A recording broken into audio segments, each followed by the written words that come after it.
Everyone to the Okay. welcome everyone to the February Parks and Recreation Resiliency Committee meeting. I'm going to let Susan from the CB3 office just give a note about camera usage for remote Zoom meetings. Okay, sure. So open meeting law requires that when we're remote during an emergency like we are now, that board members must have their cameras on. You know, if you need to take a break for a few minutes, same as if you were in person, of course, but generally you have to have your cameras on and you have to have your name be identified by your name. That is not the case for the parks presenters. And I see one more person to promote, and if there's no questions, I'll turn it back over to Trevor. Thank you.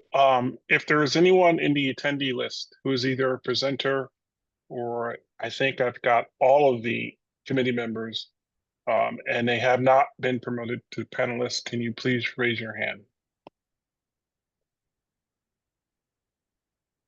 I keep trying to promote Debbie. I don't know if she's not accepting it or what. She's a marvel. Yeah, Debbie Walters will not be presenting. Ania Ramirez, this is me, will be presenting on behalf of the team. But I can't promote her. I think she's not accepting the. Right, she doesn't have to. Oh, she doesn't have to. Yeah. Okay, so I will leave her. So I think we're good then. David, is David in the panelist? He's promoted and I put his name on, but because he's not on camera, let me see, I thought I put his name on. Let me just check. It seems his camera isn't working, so he's not present as a member. Let me see who's on attendees. That's TC4. That was David. I promoted him to panelist a couple of times. I thought I tried to promote him before and I tried. Okay, and will change his name. If I may, if asking to have Juan Guzman on the call on behalf of the design team to be promoted. He's our landscape architect. Yeah, I tried promoting.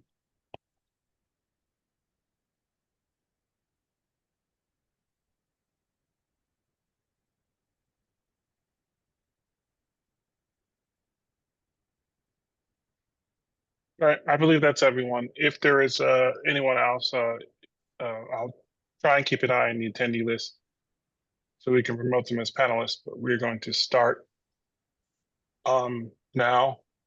And let me just look at the list.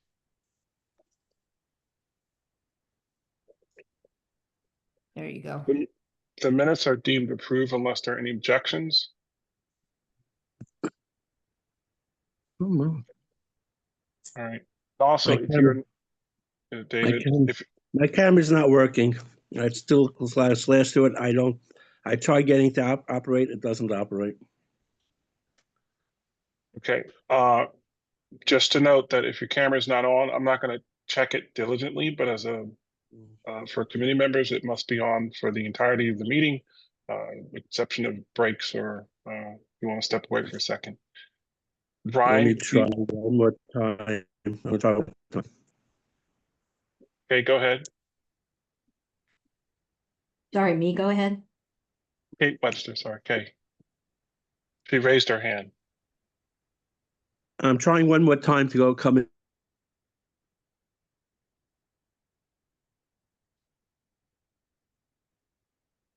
I'm just going to wait for David to try and rejoin, but I have a feeling it's going to be a technical issue.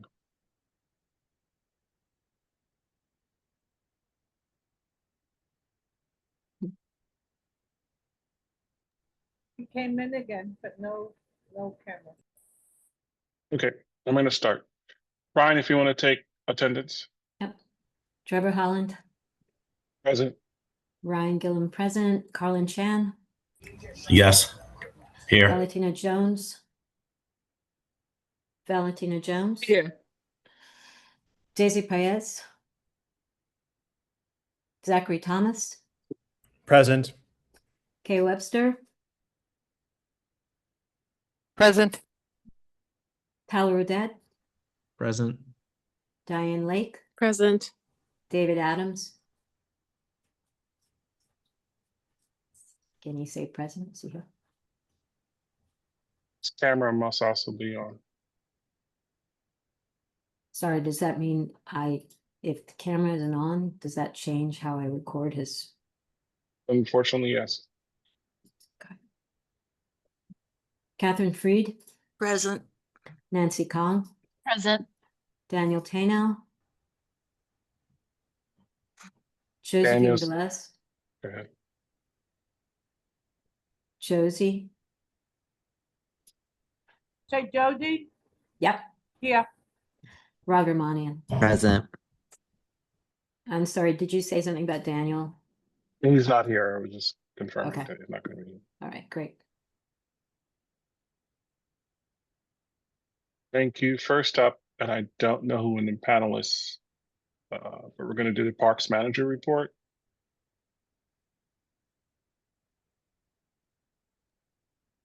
Eddie's joining right now. Okay.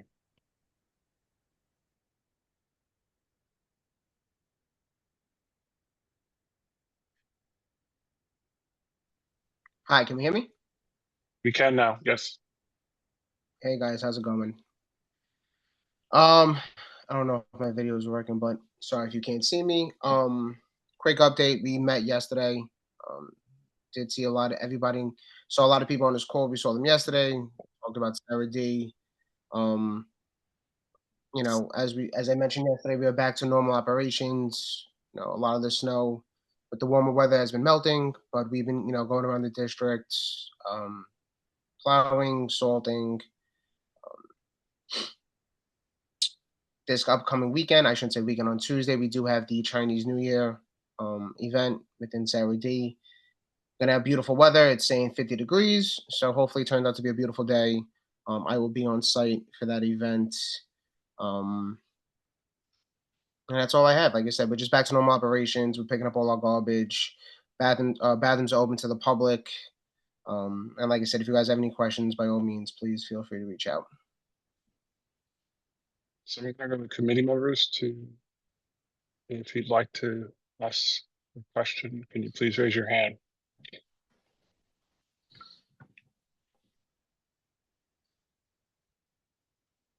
Catherine, go ahead. And then Carlin, in that order.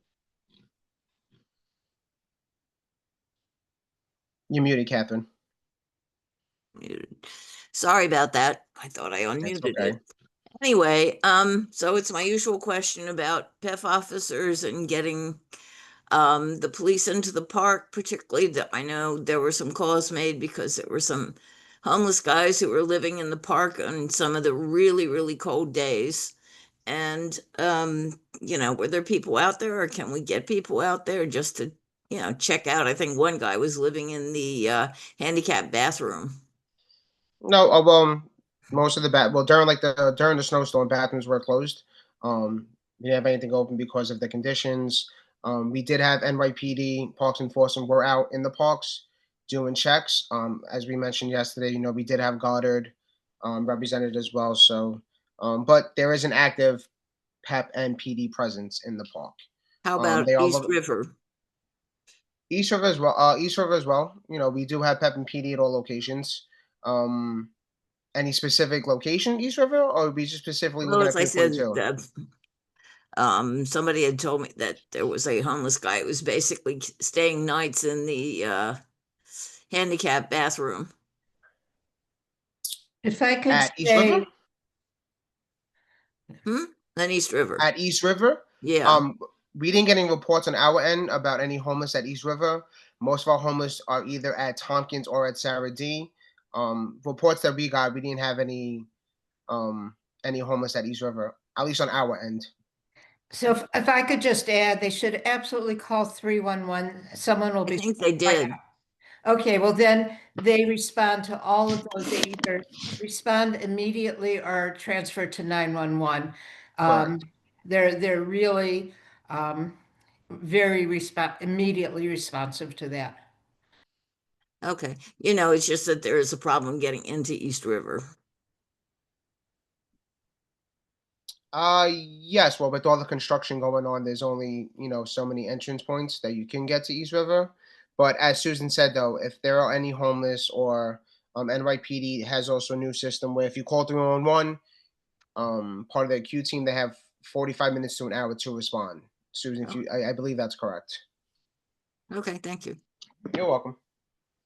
David, I'm sorry. I mean, Carlin, did you have a question?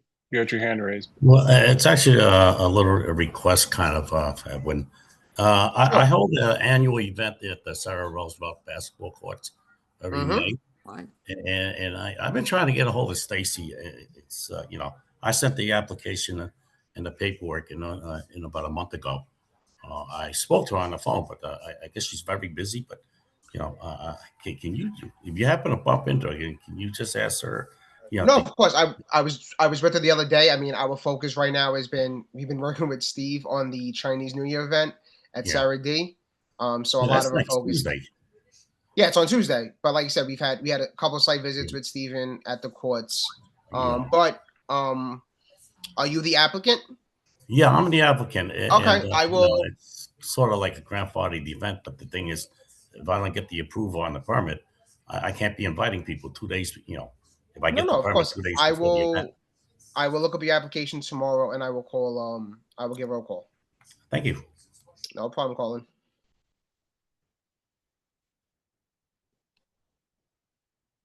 Hi, Kay. Yeah, Okay. yeah. Hi, Eddie. Really, I just wanted to say to you and our park workers, thank you because you've been extraordinary in this last period. A very once in a hopefully or maybe twice in a century or, snow event that was really hard. It was hard. We have a lot of people without housing in the park. We have a lot of people struggling. And I want to thank the BRC's Francesco also because he plowed as well. Everybody pitched in. But mostly I just wanted to thank you and the park workers. This is a really tough time and you were terrific. So that's all. I appreciate that, Kate. Thank you. Yeah, no, it was a tough storm. It was, I think what made it worse was the temperature conditions where a lot of the snow wasn't melting.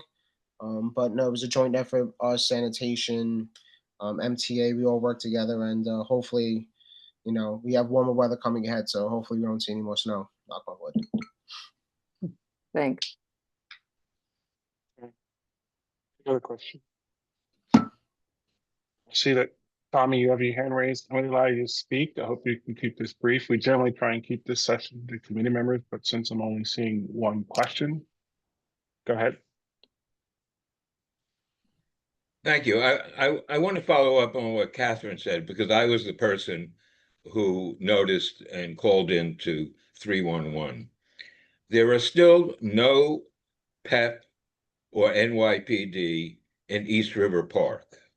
I can attest to that. I'm a frequent user. My apartment overlooks the park, and I have yet, since the park opened, seen an NYPD or PEP patrol in the park. So a few months ago, I was here and I asked that get a schedule because I know PEP is not, I don't think, available in the late hours. During the Code Blue, there was a man sleeping on the Delancey Street Bridge in the park. I called 311, and you have to go through the whole litany before you get to an operator. I got to the operator. She then listened to my story, could not locate East River Park or the Delancey Street Bridge overpass. She then transferred me to 911. I had to go through the whole story again. They could not locate. They kept asking me East 10th Street, East 10th Street. And I said, no, underneath Williamsburg Bridge on the new Delancey Street Bridge. They then listened to me, and then they transferred me to EMS, where I had to go through the whole story again and remind them that there is no access to East River Park over the Delancey Street Bridge or through Corlears Park because there are bollards on the bridge. So Mhm. I said to them, the only access is through South Street. So about a half hour later, two guys dragging a stretcher go over the Delancey Street Bridge because they couldn't get an ambulance into the bridge. They go to the gentleman who was sleeping in a sleeping bag. They find out that they roused him, and then they leave him. And I don't know where he went. No services were offered. And as far as I know, he went back into the park. As far as the handicapped bathroom near the tennis court, there was somebody living in there. Okay. I don't care if it was locked. That person went in there every evening because I saw him.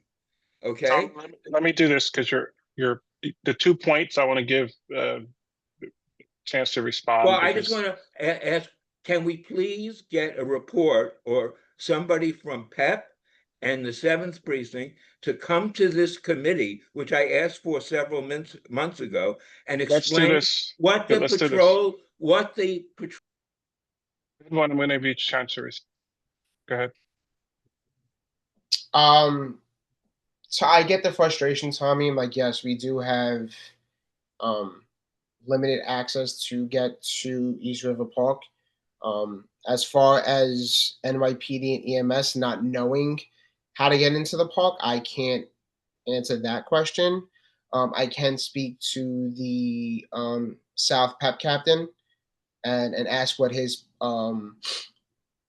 as you know, we are limited with Pep. That's known throughout the agency. I can ask how many officers he has and if we can have someone fixed post at East River. I can ask. It's not a guarantee, but I'll also reach out to the commanding officer of the 7th Precinct and see what their schedule is, and if they know what happened with the homeless at East River, and I'll see if I can get back to you on that statement.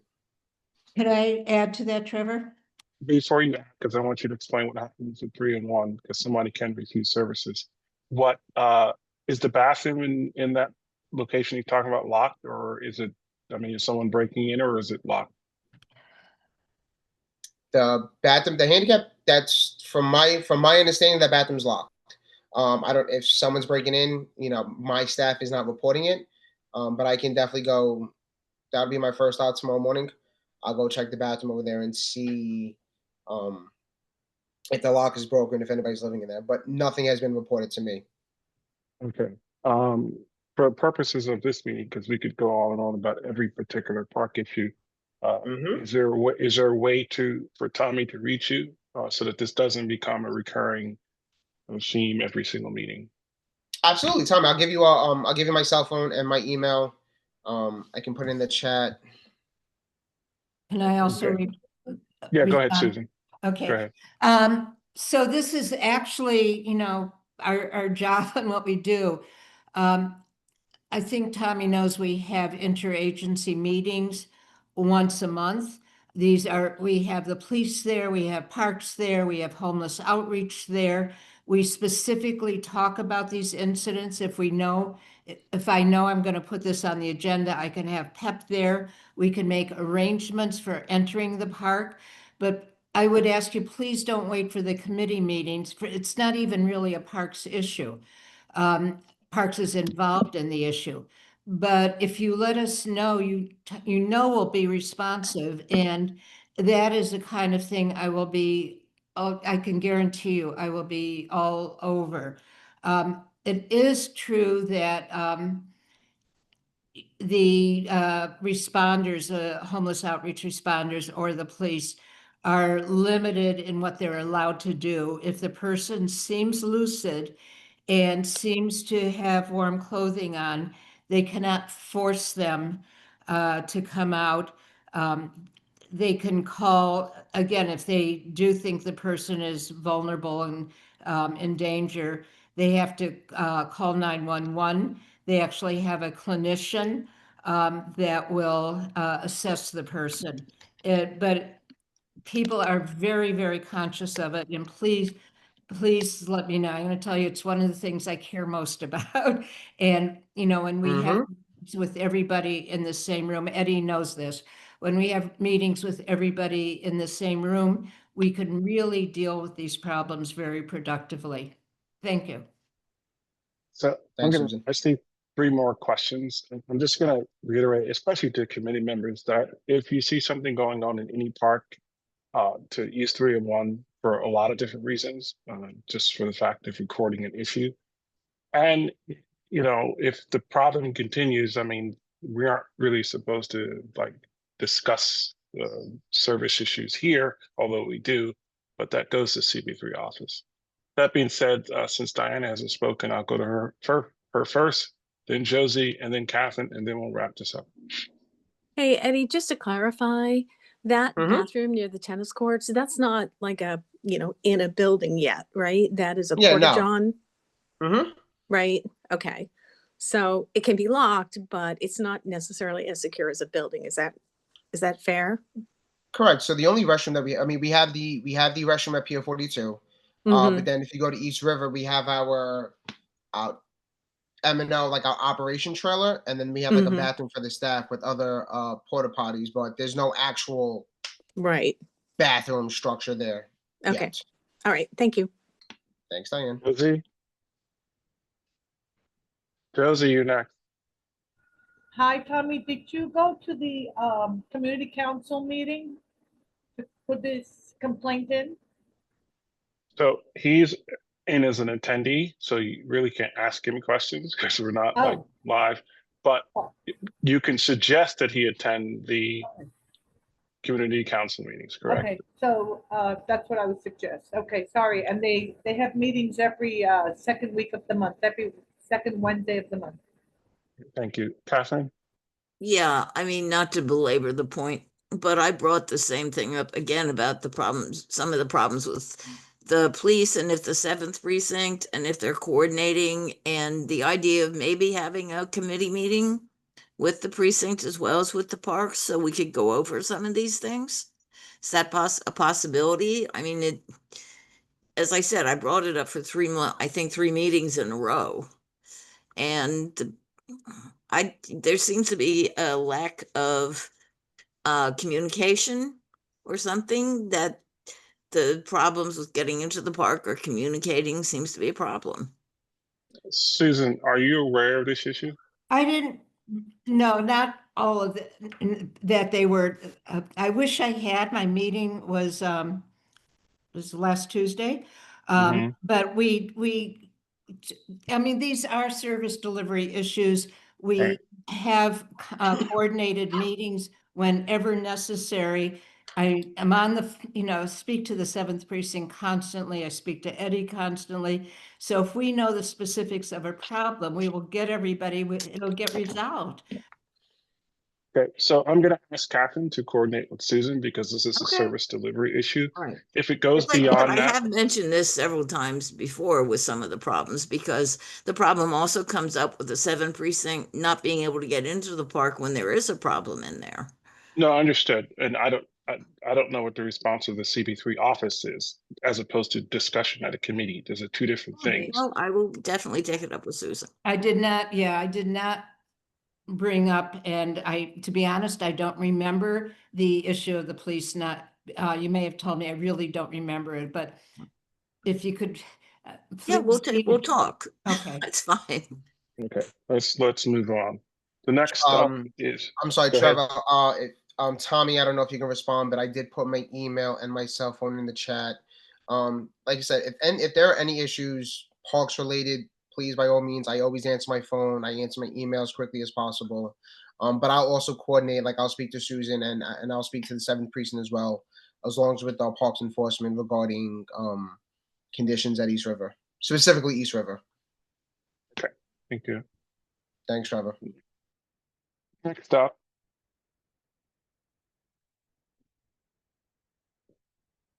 Ethan, do you have share screen ability? Because we're going to go to your topic next, which is the compost yard. Yes, Anya Jimenez from Marvel is actually going to take this. Okay. Yes, I will be. Oh, sharing is not turned on. Send request. Let's see. One second. David, you keep trying to rejoin, and I keep promoting you to panelists. I don't know what else to do. This is like the 7th time I promoted you to panelists. Can you speak now? Yeah, Trevor, I appreciate that. I'm trying to go out to get my camera active. It's not working. So, I understand there's not much I can do. So I'm just going to leave you as that. And unfortunately, that's it's a groove from the governor. If you want to change it, I petition the governor. But I'm going to go on to the next topic, which is the compost yard. Go ahead.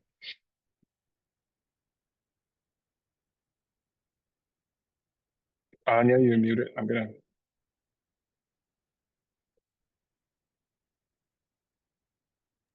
Can you hear me now? Yes, we can. Go ahead. Excellent. Hi. Hello, everyone. I'm going to be presenting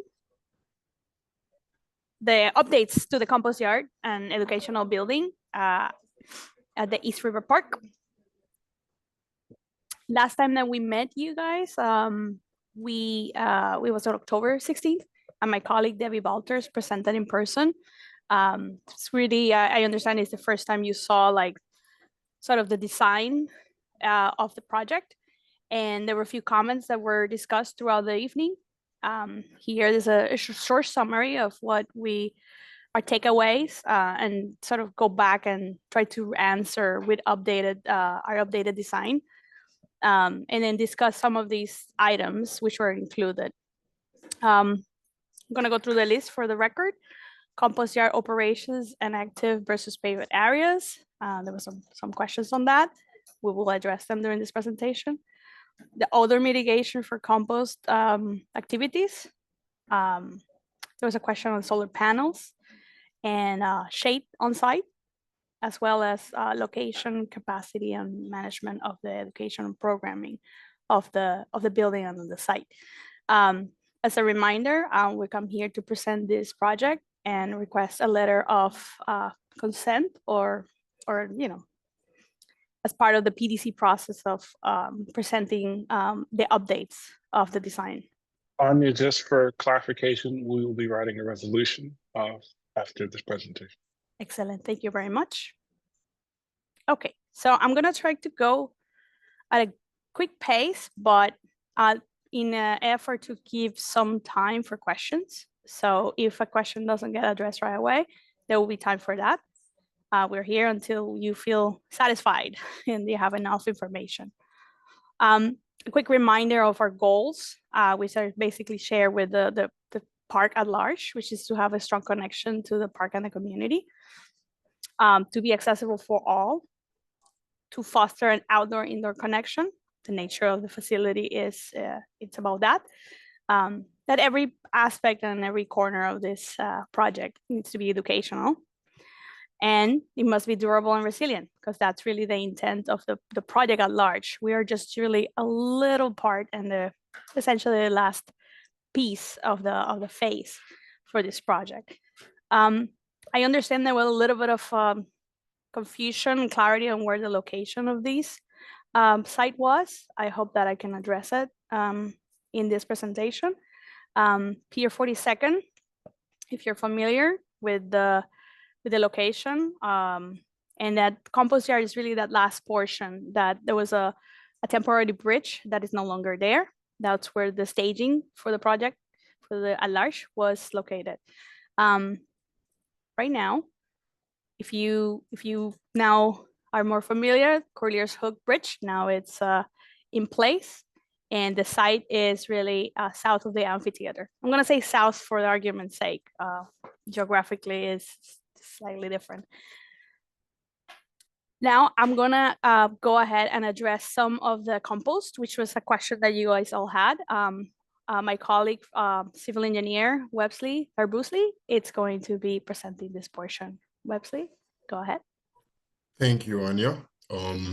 I will be taking you through the operational process of the compost facility, as mentioned by Anya. This page shows the steps through a composting process: generally collect, decontaminate, cure, and aerate using the composting aeration system.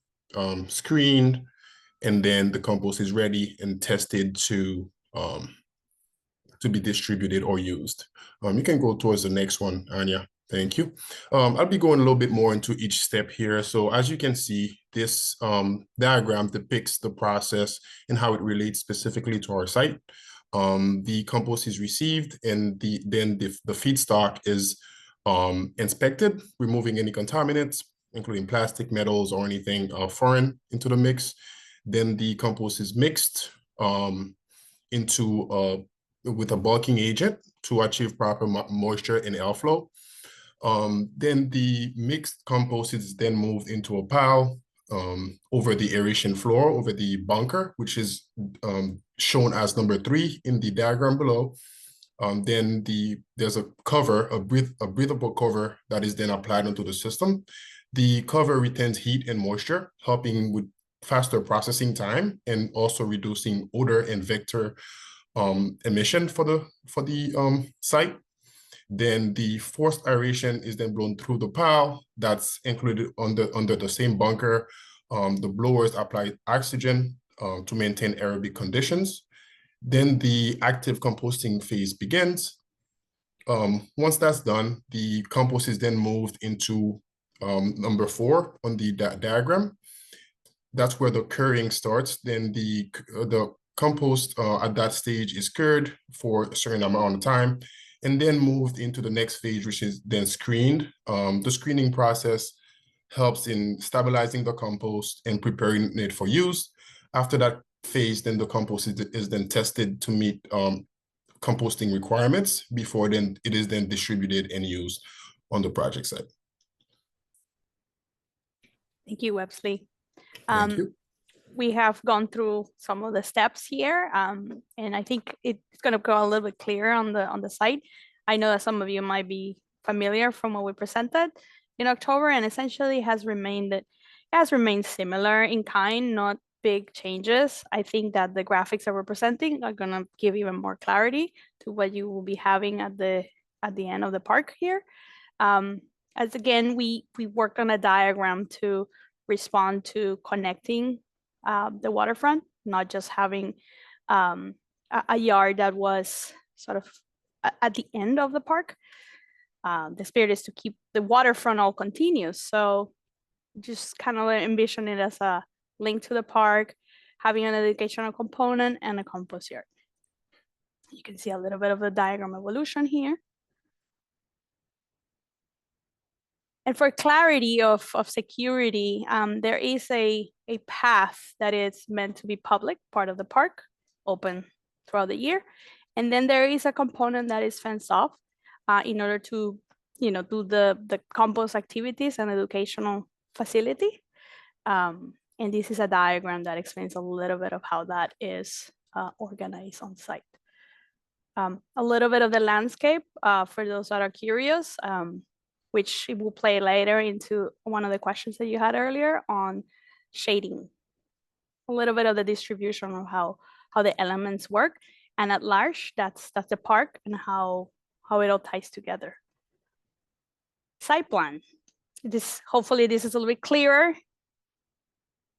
what Websley described in terms of operation. Here more in a graphic way. And showcasing the sort of the front of this compost facility and educational center, flipping it as an outdoor space class area. Some of you had questions about what the function of that open space is. It's not only to shelter from the elements, but also to perform activities that are akin to the facility and to the park, which you can see here, some of the potential layouts. It's going to be an open space that could be very flexible to provide many of the programming that the Lower East Side Ecology Center it has been providing historically and currently in other locations while they await for this space. In here, a few of the potential iterations of how that space could be configured.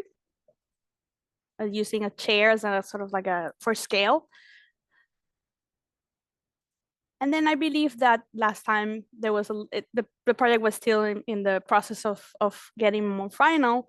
And this is currently the palette that we're using. And please note that this is not just a building or a built area. This is also a park component. So the landscape and the built components need to sort of work together and be harmonious within each other, and also with the park at large. Here we have some views, updated views of the project coming from the ferry. And the building also acting as it's like a beacon of arrival, which is very important for us as part of the design process.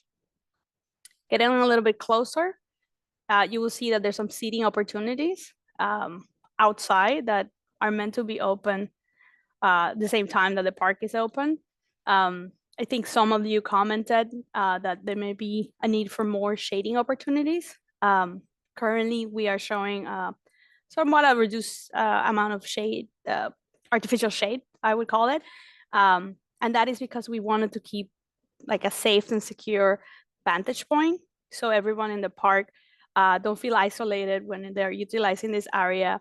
And there's clear visuals from the yard into the outside, but also in the inside. Obviously, we're very cognizant of the need for shade in the park, and there has been a lot of thoughts being put forth in terms of the tree planting and how the park is going to grow over time. In here, you can see approach from what we're calling, well, what it is, the amphitheater area, perhaps kind of like the bridge as you approach. This is what the view is going to be. And then here, closer from the sort of the waterfront, how you will experience the building.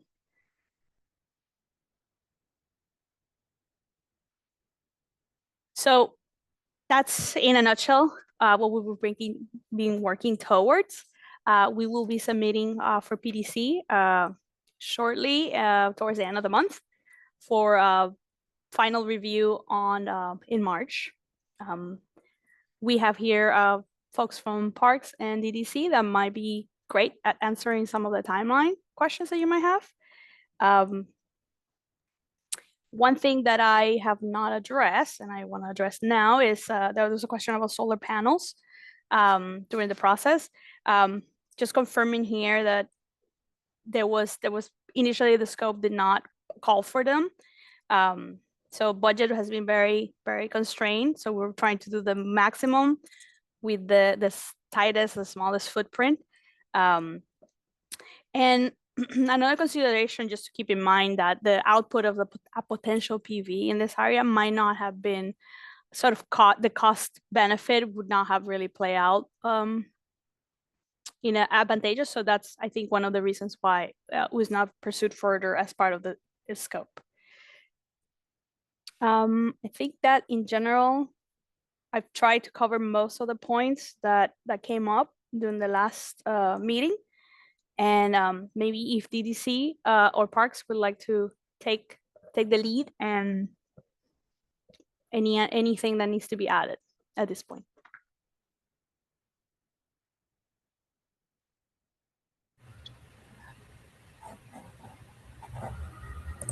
Sorry, I'm trying to turn my video on. Okay. Thank you, Anya. Thank you for the presentation.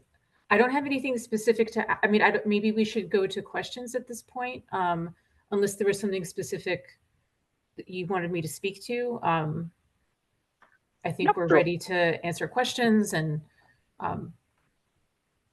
Let me just, can you scroll back to the first couple of slides, the ones of what we heard from the last meeting? I think it's page 2. Yes, absolutely. Can you go, I know there was some issues from folks who live in the area and who go to the amphitheater about the odor mitigation. Now, I heard that there's you're going to place a membrane over that, but could you go in a little more detail as to what we should expect from odor, because I know various times during previous compost yard that you could get some significant odors, which obviously bother some people. But if you can explain that in a little more detail. Sure, I think that website can give a little bit of a in-depth about the technical aspects of it. But what I wanted to start with is that the footprint of this project has been very, very thoroughly thought. And it's really tight, and that's an intent for that. And the way that the landscape has been designed is to just keep the yard somewhat sheltered, but at the same time open towards the waterfront, right? So you have to negotiate all of that.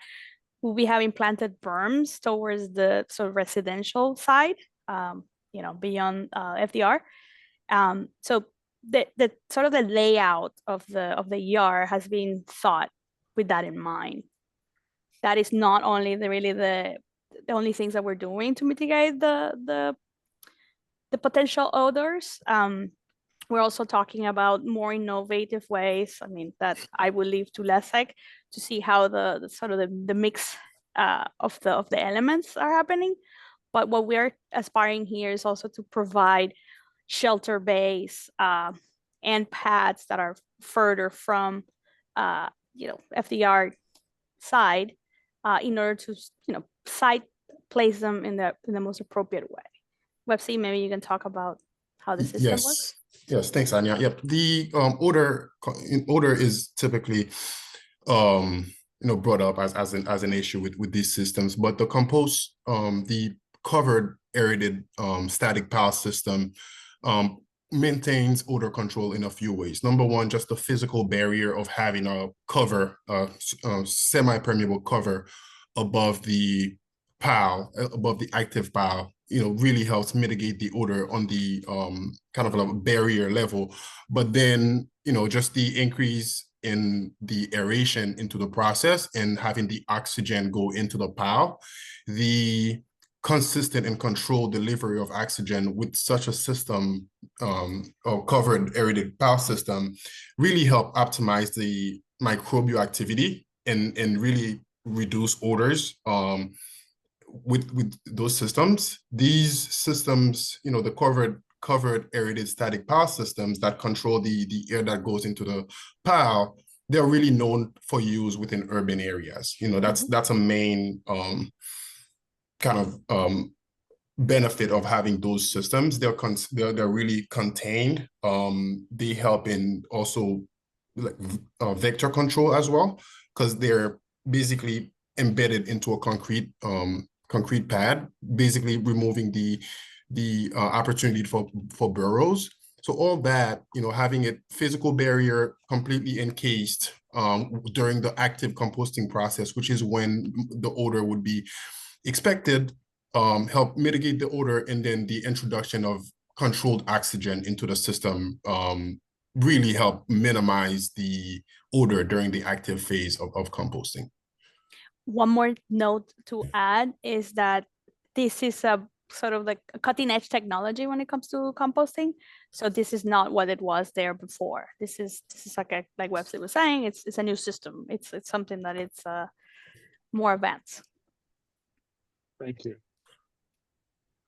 As we do at other meetings, we're going to go to the committee first and then to any attendees who have a question. So I need for all committee members who have a question to raise their hand. The Zoom will automatically put you in correct order as to who raised their hands first. And I'm just waiting for everyone to raise their hand. I know you may have questions after someone asks, but okay, we're going to start with Rod. This was so cool. Thank you so much for sharing. I wanted to ask, since this is, I see there's an outdoor classroom, so this place is highly educational. So I didn't know whether this is something that Marvel would do as well. Is there signage that's going to be outside of the building or guiding people to the building, or like once they're there, provide information on how composting works? I just didn't, is there just going to be signage available by any chance? Yes, I think that we're obviously working with the Lower Psychology Center Okay. to sort of like work through what needs to get put forth. But yeah, that is, I believe, the intent. Again, just also a note, the sort of the signage of the building itself, we want it to be very visible, so people were clear what this was. So that's a starting point. Obviously, Okay. that's not the end, and that's it. But we're going to be working with Lower Side Ecology Center to have an educational component right at the entry point. So you don't really have to look too in deep and learn. So yes. Oh, fantastic. Thank you. Thank you. Catherine?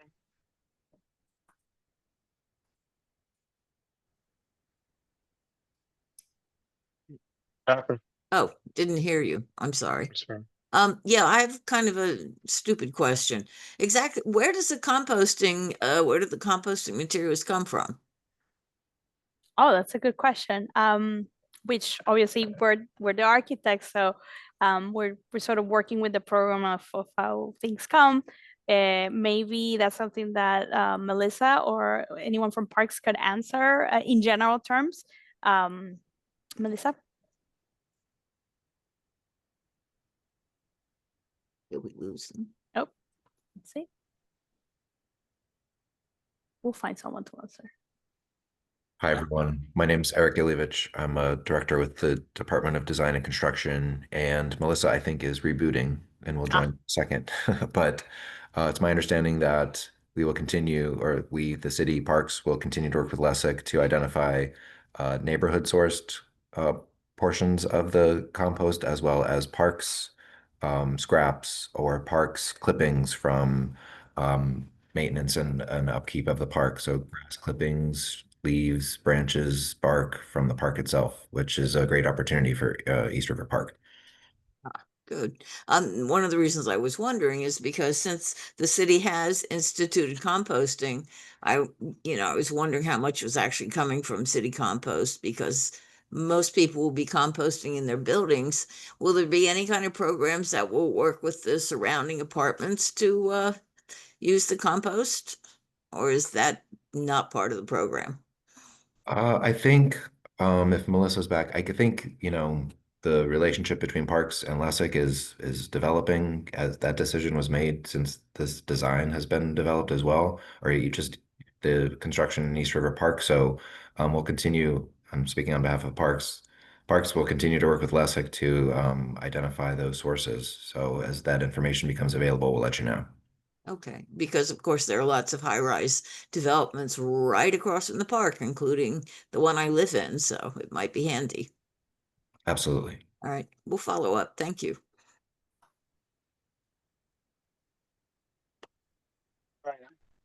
Diane? Okay. Hi. I wanted to ask a question about the green roof.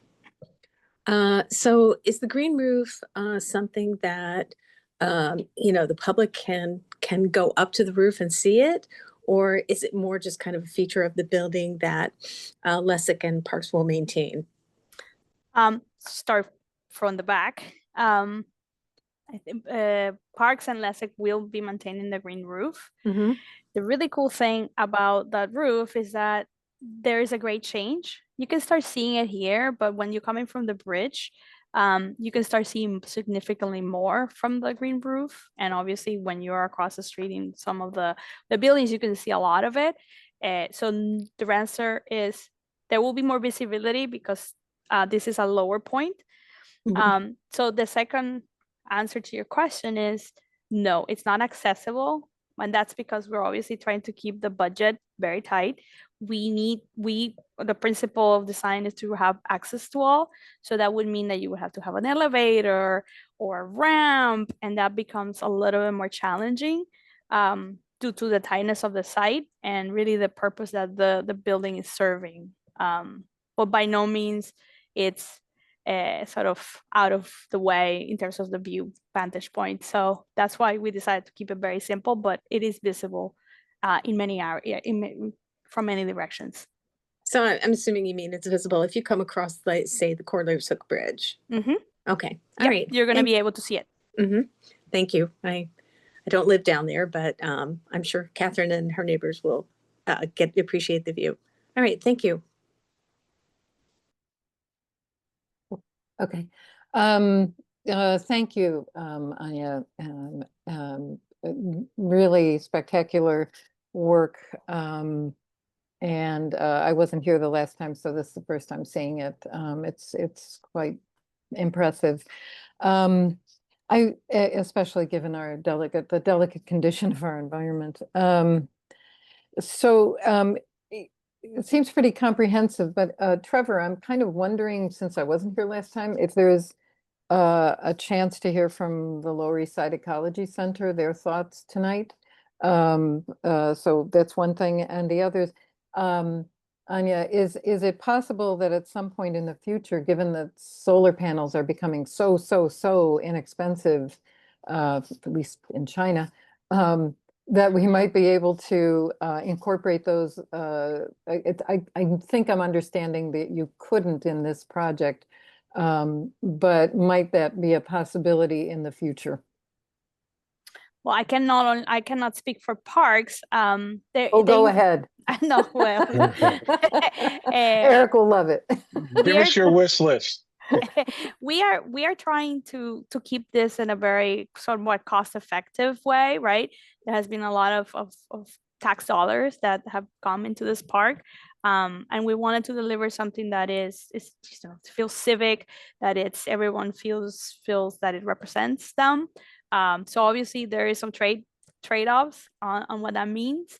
I think that you might be suggesting that there are some opportunities that you see maybe in some areas, but those canopies that you can see here, they're very lightweight, and obviously that's really in an effort to sort of keep the cost down, while delivering something beautiful, I hope. So not speaking for parks, but maybe in the future there could be some upgrades, but at the moment that's really what the budget it's calling for. I also just want to chime in a little bit because I've been thinking about this since we've been planning for this meeting, and I don't want to ever discount the value of a green roof either, and the benefits that it provides and the issues it mitigates. It helps with the drainage issue, it helps with the heat island effect. So don't ever really want to discount the green roof. And also, Anya, I've been thinking about like those new terraces at the amphitheater. I hope that you've all had a chance to get out there because it really has changed the landscape down there. And if you're on those terraces and you're looking toward the compost area, you may be able to see some of the green roof depending on which one of those terraces that you're on. And so like if you're looking over there and you saw some panels sticking up out of the landscape there, that might be a different experience than seeing like a continuation maybe of those terraces. So I think there's some benefits to a green roof too that I hope that we don't discount and give all of the praise and glory to the solar panels. So that's just my 2 cents. The solar panels would like to rebut, but no, it's lovely. Understood, yeah. It's more in future and Absolutely. I don't think anything we're doing will preclude an opportunity to add some panels in the future. Yep. That's great. That's great. And then Trevor, my question. Is anyone here from Lower East Side Ecology Center who? Yeah, I looked and I'm a little surprised I don't see Christine at all. Wait a minute, maybe she is. I see CDR. I don't know who that is, but I'll get to that in a second. Oh, okay. Melissa is parked, and she promote her. So I wanted to ask a question about. Well, we look for someone maybe from LESEC.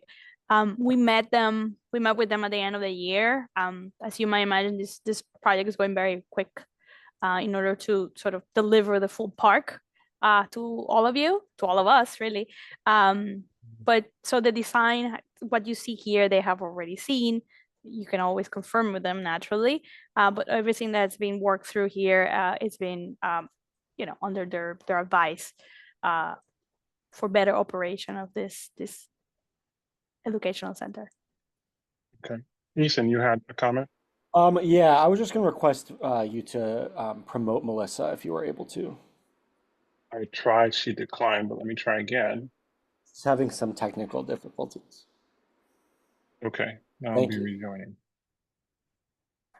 Hey, And Kay, go ahead, thank Melissa, sorry. you. Oh my God, I am so sorry. I was on my work laptop and it started doing an automatic update through the system. So, anyway, and then I was trying to join it from my personal computer and I didn't understand why I couldn't talk. So, apologies for my absence. Thank you, Eric, for taking a lot of questions for parks, and Anya for taking some questions for parks. Is there something specific you need me to answer right now, or? Well, I'm going to ask a couple of questions. Okay. Most of them have been answered, and there's a couple more I see in the attendee list. Is like the signage. I think that's important, especially for something like this, because it's not just serving a function of actually doing the composting, but it's an educational area. And I know parks can have some very strict regulations about signs that are in parks. So I'm just wondering, or how do we identify this particular place from other points in the park or from other entry points in the park so that people know that it exists? I can see around the park there should be some signs and even explaining what it does, but will there be signs throughout the park saying, hey, there's, you might want to take your family over, and it's pretty neat. Actually, it's a very beautiful site, but because I know parks has some sign regulations. Yeah, no, that's a good question. So in terms of wayfinding, I think throughout the park, we would have our standard, sort of the arrow pointing fields 1 and 2, compost yard and educational building, et cetera, on our standard green sides with the white lettering. With respect to sort of the other signage that we would have, I'm not sure if there would be dedicated there. I don't think there's a plan right now to have the sort of signs throughout the park where like it would show up like a whole map of the park like there is in Central Park. I don't think it would be like that. As for interpretive signage, I think there's a package of interpretive signage that will be coming back through at some point that describes the flood protection associated with the project. So that will be in the park. I don't anticipate, I'm not sure if what you're asking for is like interpretive signage or something else. It's the wayfinding. The wayfinding. I can bring that back to find out more what the plans are for the wayfinding signage when the park is complete. Okay. I think it would be obviously not part of this project, but I can definitely bring it back that there was a question of how the different features in the park will be called out throughout the length of the park. All right, thank you. Any more questions from committee members? Trevor, this is Diane. I just want to let you know that the Ecology Center is here as CDR. Okay. Let me.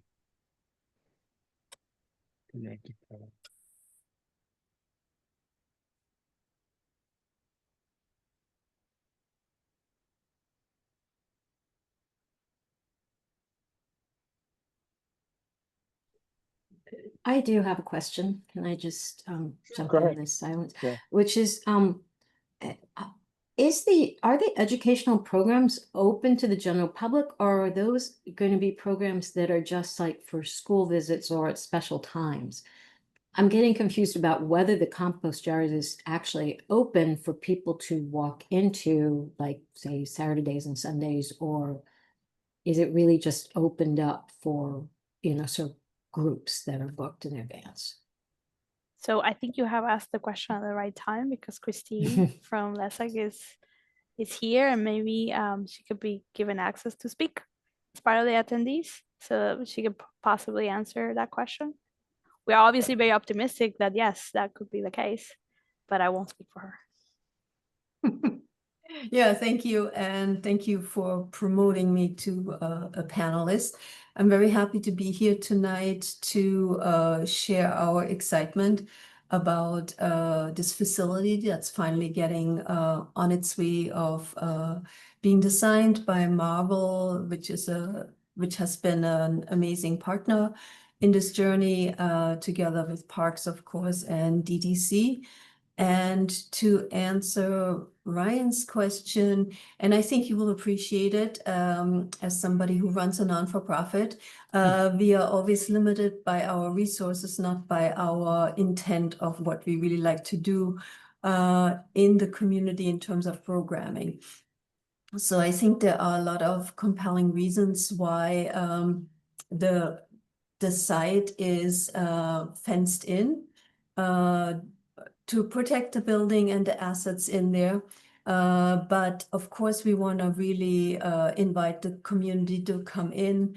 The open classroom that we have in the front is very much going to be accessible. I think we have to think about obviously when we're like in full operation and doing our thing, doing composting operations, you probably don't want people just entering the site because we do have equipment that we operate. We don't want to hurt anyone. But at other times, we really do want to invite the community in. And Anya, in the presentation, I think, there is a lot of things packed into that design. We will have like a little food justice garden. When you see here the demonstration garden at the end. So what we really envision seeing there is not only to do education about composting, about the estuary, but also about food systems. And of course, using the compost to like feed the garden and to grow vegetables there. And the outdoor classroom will also be a site where, school groups and other groups come to visit and learn how to cook a healthy meal, for example. So there's a whole bunch of things that are going, whole bunch of programs that are going to go into that site that are definitely expanding the programming that we used to do in East River Park. We also obviously still going to offer our stewardship programs. So that would be maintenance of these lush landscape spaces that we have in this park. So this little site will really do double, triple duty for the park. And definitely a big educational component in it. We are talking to parks about like, I think minimum standards of when the site will be open and how much programming we should offer. But again, it all depends. It depends on how much resources you have to hire personnel. That's how programs gets delivered. And I think we can all appreciate that, things can get rough.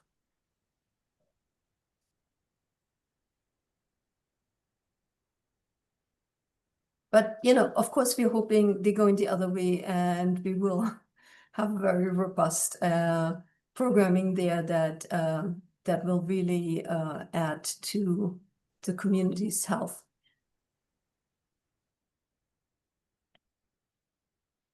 Thank you. Thank you. I'm going to go to the attendees. If anyone has a question in the attendees list, can you please raise your hand?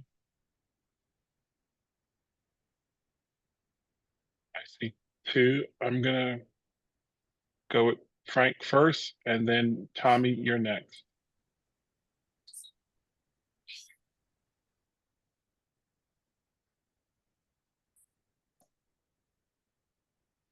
Okay, can you hear me? Yes, we can. Okay, thank you so much, Trevor.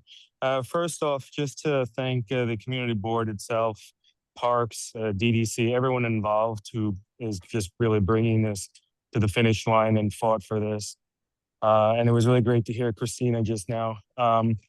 And to the extent that it works with Christina in the Ecology Center, I just wanted to give a plug, besides my thanks, to say, if there is a way in which we can incorporate the community the local community being able to drop off compost, that would be great. If it's not feasible, it's not feasible. But that was really just more of a point and less than a question. Thank you so much. Well, We would definitely welcome it, but I think that is something that we need to negotiate with parks. Understood. Thank you, and congratulations again. Tommy, go Yeah. ahead. Yeah, thank you. And I want to double on that. Thank you to everybody who's worked on this, particularly the Lower East Side Ecology Center, which has hung in there over almost a decade of work on this.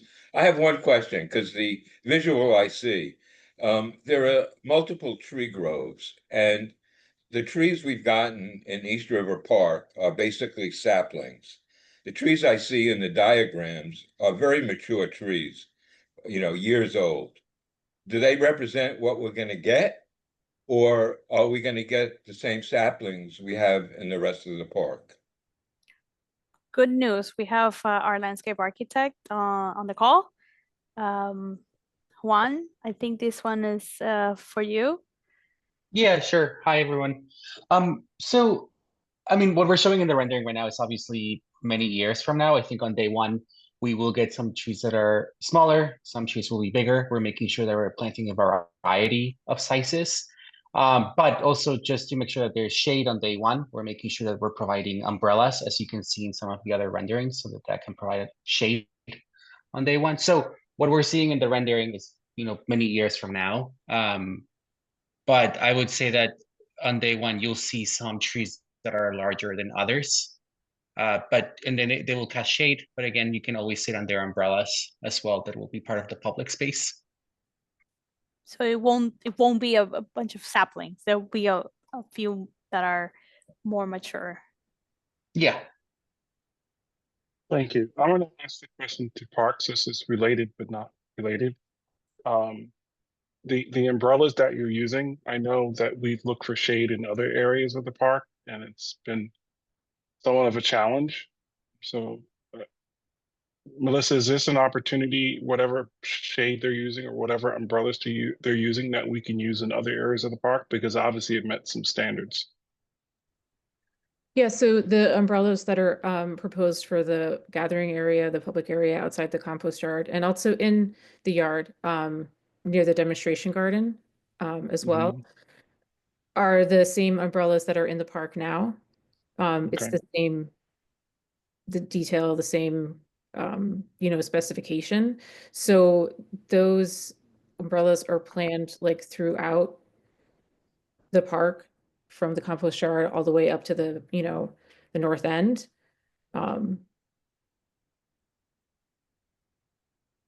So are you saying would we do more umbrellas or?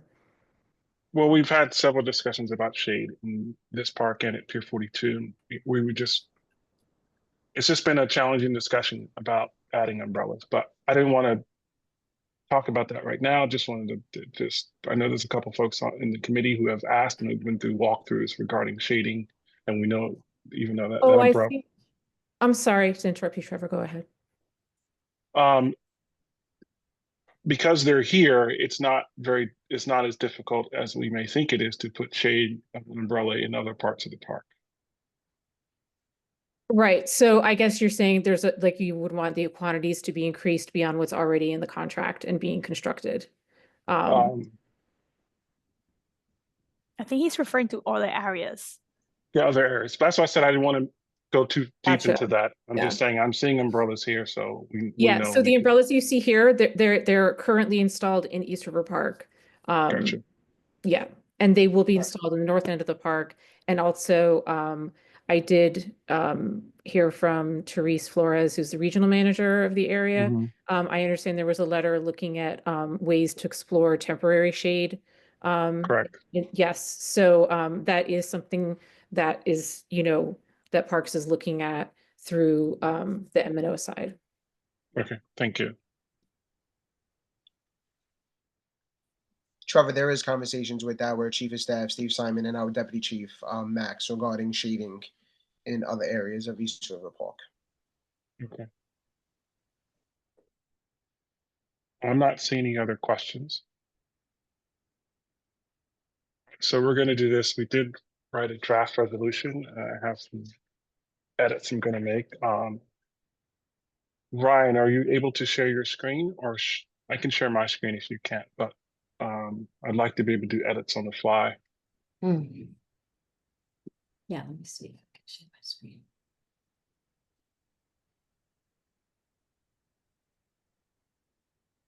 Ryan, are you at the FX market? Am I? No. Oh, it just looks like it. She's at her Oh. she's at her penthouse office in the village. I'm on East 4th Street. And that's New York Theater Workshop across the street. Oh, yeah. Okay, Going there can you tomorrow. Trevor, can you see? Yes, you can see. If you want to read it, this is our draft, so it's not a final resolution, but if you want to read it. Support for the design of the East River Park compost yard and educational building. Whereas the New York City Department of Design and Construction, DDC, and NYC Parks, with design from firm Marvel, are proposing a compost yard and educational building on a 1-acre site within John V. Lindsay East River Park in the Lower East Side, adjacent to the Corlears Hook Ferry Terminal and Pier 42, to be operated by the Lower East Side Ecology Center.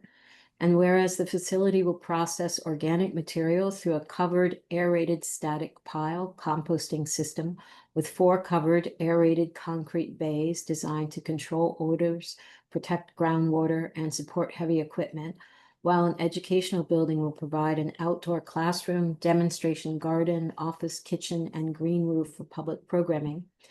And whereas the site is designed to be open and accessible to all community members during hours set by the Lower East Side Ecology Center, serving as an educational hub for Lower East Side residents and reinforcing the park's ecological mission through native pollinator plantings, maritime shrub palettes, and layered groves that establish the site as the southernmost link in East River Park's green network. And whereas the building and landscape design is conceived of as of the park, drawing its material palette, concrete, reflective metal, glass, and metal grating from existing East River Park structures, including the amphitheater and band shell, ensuring facility integrates visually and functionally with its surroundings. Therefore, be it resolved. Ryan, we're going to stop there. I'm just going to add, and there'll be accompanying whereases, but I'm just going to add a couple.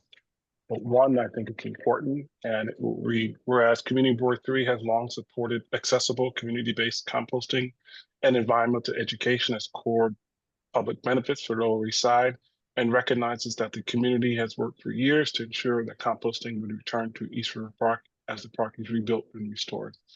I think it's important to know that. And before we get to the support clause itself, that operations, odor, and pest control, the responsible agencies in operation implement and maintain robust odor and vector controls consistent with the proposed covered system approach. And the operator should also provide a clear operations plan that addresses odor response, pest management, cleaning, and complaint response with a designated point of contact. And with regards to ongoing engagement and reporting, DDC and New City Parks, together with the site operator, which is Lessex, should provide periodic updates to CB3 during final design, construction, and early operations, including a post-opening check within the first operating season. I'll give this language to you, Ryan, digitally. I'm just reading it out. And then the last, therefore, be it resolved would be that Manhattan Community Board 3 supports the design of the East River Park compost yard and educational building developed by DDC, New York City Parks, and Marvel Architects. Any discussion on this resolution? So we're going to take a vote. You might get out of here early.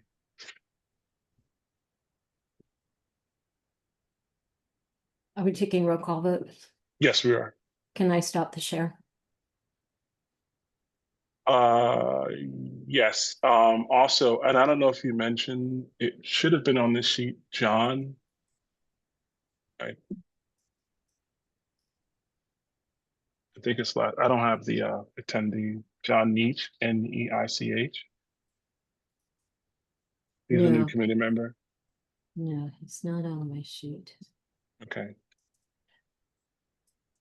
I thought I had changed it and put him on. It's definitely the one we sent. Yep, this is Sorry. February.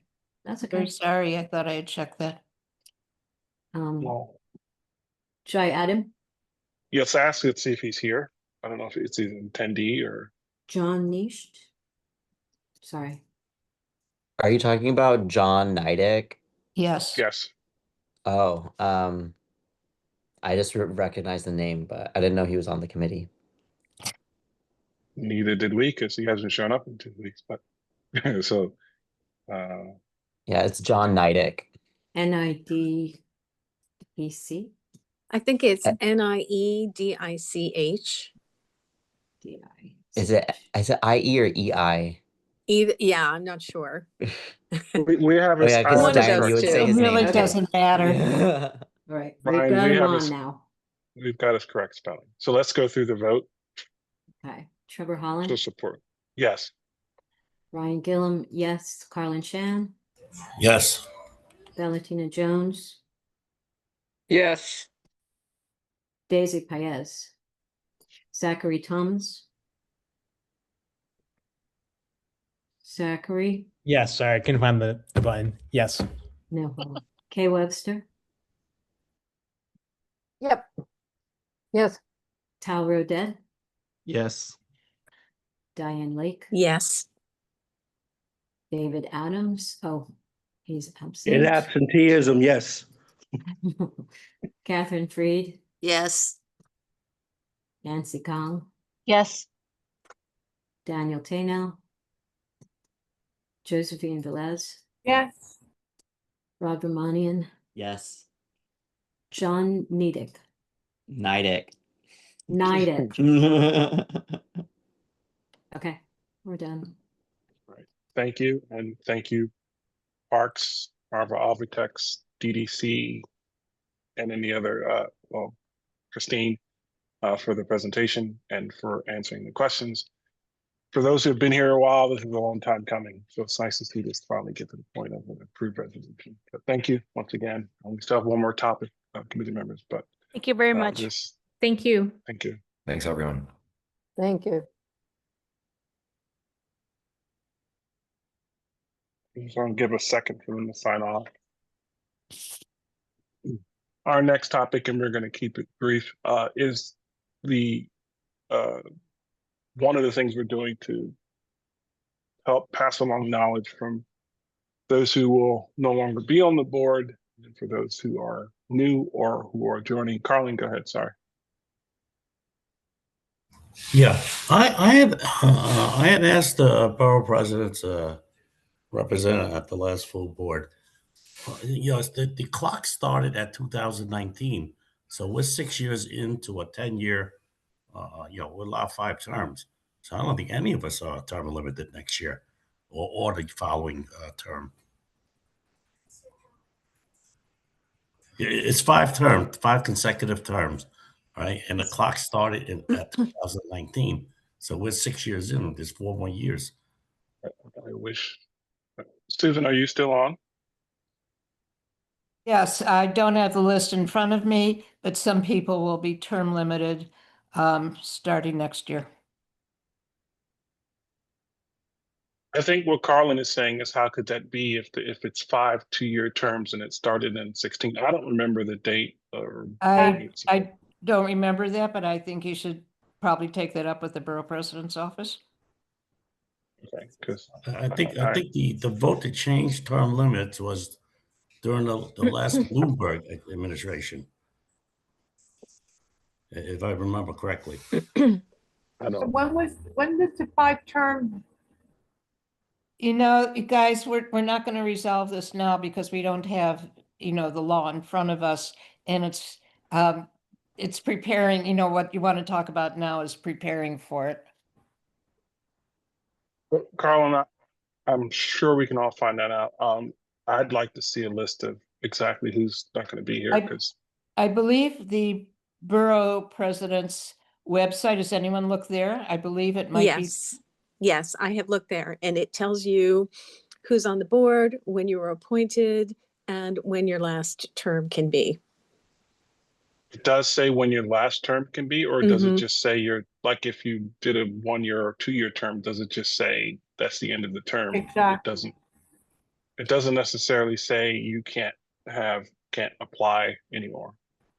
Or does it? I believe I know they have that information.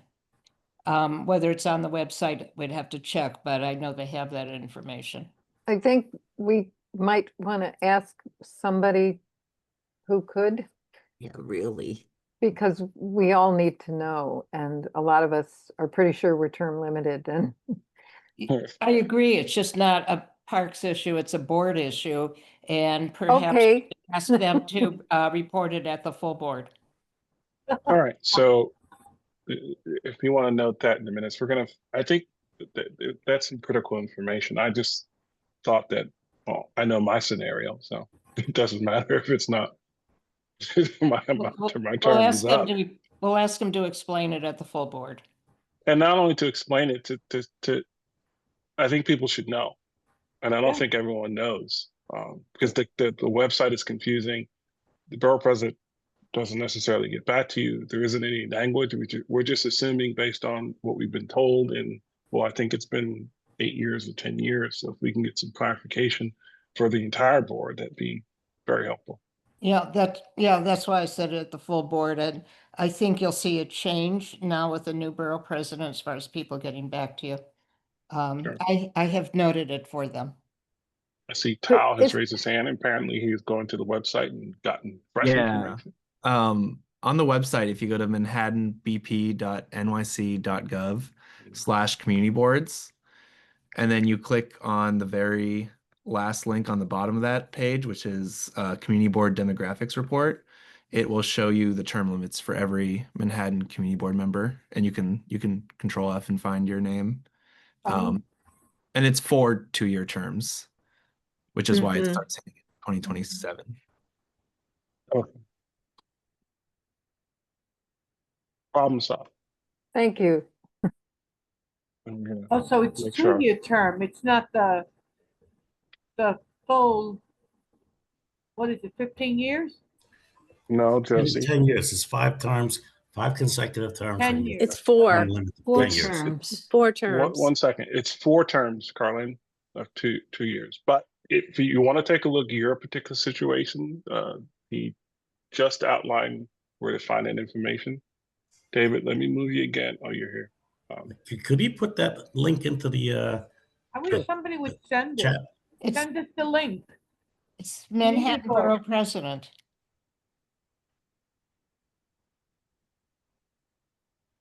How would you be so kind to put that in the chat? Yeah, trying to comment. I will once I can. So can I just ask, so the date that is the final date, is that your last year? So is that the closing of your final term, or is that supposed to be the beginning of your final 2-year term? Josie, we can hear you if you want to mute yourself. Oh, I'm sorry.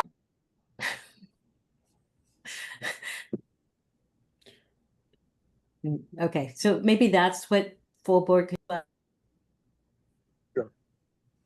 So, wow, that Q&A is hard to find. Yeah, maybe we could find out before the full board. But Well, you can always find your situation. I'm just waiting for the link. And once the link is in there. I added to the Q&A. Bless you. Yeah, if you go to answered and then go to the TLC or whatever, TCL, whatever that is, question, as an answer, I posted the link. It's not up yet. But yeah. I don't see it. Where did you put it? I don't think it's up yet. So here's what we're going to do, because as Susan mentioned, and we were doing so good on time, we're going to talk about, we can figure that out by next full board, but we're going to go into the discussion. If you want to find that link, you have to go to the Q&A at the bottom of your screen and then go into answer. you'll see open, and then it'll say answered, and then there's a link there that Zachary put up. So that being said, what I have created is a list of all the parks in Community Board 3. What I'm going to be doing as the weather warms, I don't want to give anyone any assignments now because it's cold, is assigning folks particular parks. Can I However, just say that, I'm sorry, this chart cannot be actually true because it says everybody is done in 2026 or 2027. So I think it's just the current term that runs out. This is a new chart. This is not the one that I saw before. Okay. Under Levine, there was a different table that, you know, said when your current term runs out, but also when you would run out of terms. So for instance, looking yeah, at, that's the one I saw. yeah, it's not like this. And this is Okay, different. so this link What is we're not looking These at are really good tonight is questions to different. bring up offline with Susan and also discuss at the full board meeting. Yeah. Yeah. We should, I think this is actually less clear than what was there before. So we should definitely look into this. So I'm going to get us out of here. But so I if there is remember a being particular, ending next year. I have one more term I can go, but I'm ending it this year. Right, I have one more 2-year term I can go. This is David. Okay, David. But what I wanted to say is if you have a particular park that you would like to survey, because we're all going to go on field trips and survey parks, please email me so we can start a list. I have done it roughly geographically, which is a little difficult to do, and people, have their parks that they like. And there's going to be obviously some overlap, but like East River Park will need more than one person.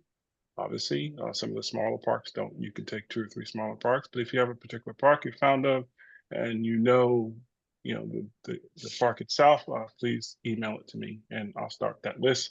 We hope to start as soon as it gets a little warm, unless people like walking around in sub-zero weather. Carlin. Yeah, you put me down for Columbus Park again. Okay, so if you could email that to me, so I can have my list. Because I get it? Please send it to me too, Carl. Okay, I'm sending it now. All right. Yeah, I'll be busy. Okay. So we're going to end this meeting. Trevor, can I just mention the folders I put on the website? Sure. Yeah. So because each committee is working on different things for term limits, under member resources at the bottom of that page, we have now created a folder for each committee. The only one that's populated right now is beginning to be populated is Human Services. But, hopefully we'll start capturing material so it won't get lost. Is this it, Trevor, on what you're planning to do? Other than creating timeline. I can go ahead. The timeline is the other thing, but that's not as complex as the the timeline. I can start with the budget stuff and put that on, and then if you want to add anything, that would be great. But there's no other documents or procedures that you want to capture. I'm just confirming. Yeah, from a Parks Committee perspective, I don't really think so. I mean, I know there's some questions about how things operate, which I think we can as we go along, but I think those are the 2 most important things because we're going to lose a lot of institutional knowledge about these parks. So I want to get that done first. Okay, so I'll put a copy of the timeline on, I guess, under each committee, and then each committee can add stuff as they want. Right. Okay. And Susan, now that we're going to roll call this out, but what's the best way? Because who's going to be responsible for figuring out who's term limit or not? Is that the chair? Or is I will ask the borough president's office to explain at the full board, do they have a chart or can they let each person know? I'll tell them that it came up and that members are very concerned about knowing when their last term is and, if they can provide that information. Okay, that works. All right. Thank you. Ryan, if you want to do attendance call in the meeting. Yep. Trevor Holland. Present. Brian Gillen, present. Carlin Shan, Present. Valentina Jones, Present. Daisy Paez, Zachary Thomas, Present. Kay Webster, Present. Tal Roded, Present. Diane Lake, Present. David Adams, In absentia, present. Catherine Freed, Present. Nancy Kong, Present. Daniel Tanow, Josephine Velez, Yes. Rob Romanian, Present. John Nidek. Yeah. See you Okay. soon, everybody. All right, that's Okay. it. All right, thanks everyone.